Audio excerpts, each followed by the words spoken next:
Strengthening Faith 85.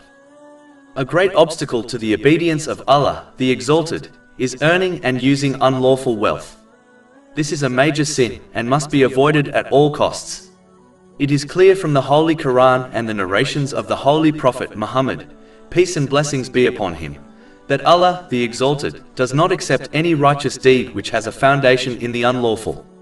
For example, the one who earns unlawful wealth and then uses it to perform the holy pilgrimage will find that they have wasted their time, and apart from sins they have gained nothing. This attitude completely contradicts possessing the fear of Allah, the Exalted. He only accepts things from those who fear Him. Chapter 5 Al-Ma'idah, verse 27. Indeed, Allah only accepts from the righteous who fear Him. A narration found in Sahih Bukhari, number 1410, warns that Allah, the Exalted, only accepts lawful wealth which is spent to please Him. In fact, the Holy Prophet Muhammad, peace and blessings be upon him, clearly warned in a narration found in Sahih Muslim, number 2346, that even the supplication of the one who earns and uses unlawful wealth is rejected by Allah, the Exalted. In reality, a person only needs a little to survive in this world.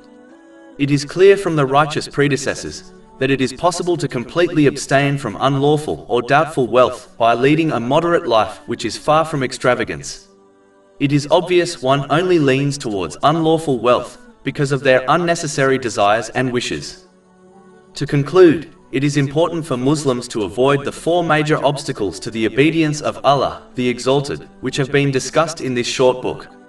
The first step is to obtain correct Islamic knowledge from a reliable source.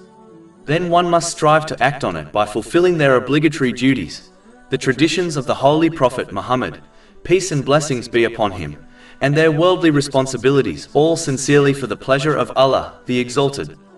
This attitude will lead one around the obstacles to the obedience of Allah, the Exalted, and safely guide them to the gates of paradise. Over 400 free ebooks, audiobooks, infographics, podcasts and blogs available on our website, www.shaykhpod.com.